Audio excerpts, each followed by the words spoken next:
इसलिए मैं तहे दिल से प्रशंसा करता हूँ। Reason behind that, blood donor का सम्मान समारोह तो हमेशा होता रहता है, और जैसा मैंने अभी बताया भी था ऊपर कि ब्लड डोनेशन को डोनेशन में काउंट करते हैं, बट ब्लड डोनेशन से भी काफ़ी महत्वपूर्ण होता है एसडीपी डोनेशन। ब्लड डोनर कोई भी हो सकता है, जिसकी भी भावना है, जो चाहते हैं ब्लड डोनेशन करना, वो ब्लड डोनेशन कर सकते हैं। लेकिन एसडीपी डोनेशन के लिए कुछ क्राइटेरियाज हैं, उस क्राइटेरियाज पर स्टैंड करते हुए और तब आप यदि एसडीपी डोनेशन की इच्छा व्यक्त करते हैं और करते हैं यदि, कि ब्लड डोनेशन तो हार्डली 5 to 7 मिनट्स में आपका एग्जीक्यूट हो जाता है, बट एसडीपी डोनेशन के लिए टोटल टाइमिंग आपको लगभग 2 से ढाई घंटे लगते हैं, और 1.5 घंटे आपको उस मशीन के कॉन्टैक्ट में, in fact needle in your hand, उस कंडीशन में रहना पड़ता है। तो निश्चित रूप से इसके लिए हिम्मत भी चाहिए, भावना भी चाहिए।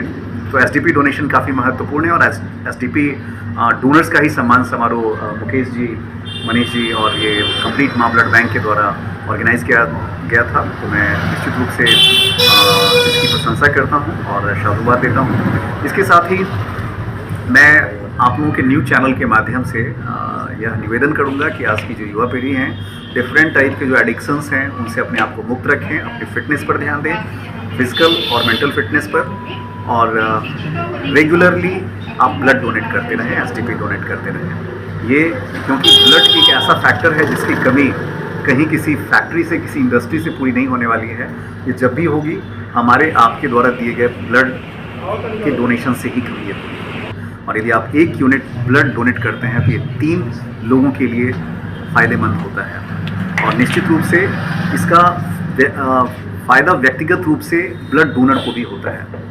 मैं दावे के साथ कहता हूँ, यहाँ पर मेडिकल फील्ड से भी रिलेटेड कई सारे ऑफिसर्स हैं, लोग हैं जो भी रेगुलर ब्लड डोनर होते हैं, रेगुलर, उन्हें कभी भी उनका हार्ट हेल्दी होता है, किडनी हेल्दी होता है, और ब्लड का जो सर्कुलेशन है, डिफरेंट पैरामीटर्स होते हैं बॉडी के, वो कम्प्लीटली फिट होते हैं। उन्हें किसी भी प्रकार की कोई स्वास्थ्य संबंधी कठिनाई या परेशानी सामान्य तौर पर नहीं होती है। और सबसे बड़ा लाभ होता है भावनात्मक सुकून मिलता है आपको कि आपने जो ब्लड डोनेट किया है, किसी और की रगों में बह रहा है, और उससे जीवन निश्चित रूप से रक्तदान, जीवनदान जो कहानी थी, उन बच्चों को रात में अचानक से कोई मेडिकल असिस्टेंस की जरूरत हो तो ये लोग 10 लोगों की टीम होगी, आप किसी को फोन करेंगे, उस समय उन बच्चों को सुझाव दे पाएंगे कि इनको ब्लड डोनेशन को लेके वो काफ़ी एक्टिव थे। जो पटना या बिहार में ब्लड की समस्या थी, बराबर लोगों का मैसेज आता था कि लोगों को ब्लड की समस्या और नहीं मिल रहा, तो उसको लेके वो काफ़ी एक्टिव थे, और 29 साल के उम्र में 49 बार उन्होंने रक्तदान किया था।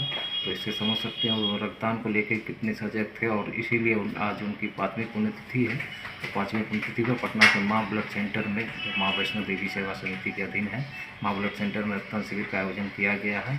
और आज चश्मा बैंक का भी शुभारम्भ किया जा रहा है, जिसमें जिनके पास पुराने चश्मे हैं वो डोनेट करेंगे, और उस चश्मा को हम लोग जो नीडी लोग हैं, जिनको ज़रूरत है उस चश्मे की, उन तक पहुंचाएंगे। और इसी शिविर के माध्यम से आज शिविर में काफ़ी संख्या में रक्तदाता आए हुए हैं।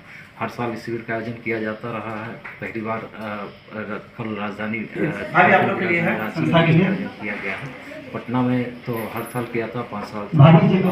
बच्चों को सुझाव दे पाएंगे कि इनको पैरासीटामोल देना है, कि इनको आयरन कम करने की दवा देनी है, कि इनका हेमोग्लोबिन चेक करना है, इनको क्या देना है। ये इस तरह के सुझाव के साथ ये लोग आए हैं, और ये देश का पहला प्रयास है रश्मि जी का और राजकुमार जी का, जो इन लोगों ने कहा है कि हम लोग स्वास्थ्य मंत्री से कहेंगे कि लीगली हम लोग सुझाव नहीं दे सकते हैं, लेकिन ऐसा सुझाव तो जरूर दे सकते हैं कि बच्चों को तत्काल राहत मिल जाए, बच्चों के माता पिता को तत्काल राहत मिल जाए, और उसका कोई साइड इफेक्ट नहीं हो। वो सुझाव इनके पास है, क्योंकि इन लोगों ने बच्चों को बड़ा होते देखा है, इन लोगों ने हर 15 दिन पे लोगों को ब्लड चढ़ते हुए देखा है, तो इनके पास सुझाव है। उस सुझाव को शेयर करके आज माननीय स्वास्थ्य मंत्री जी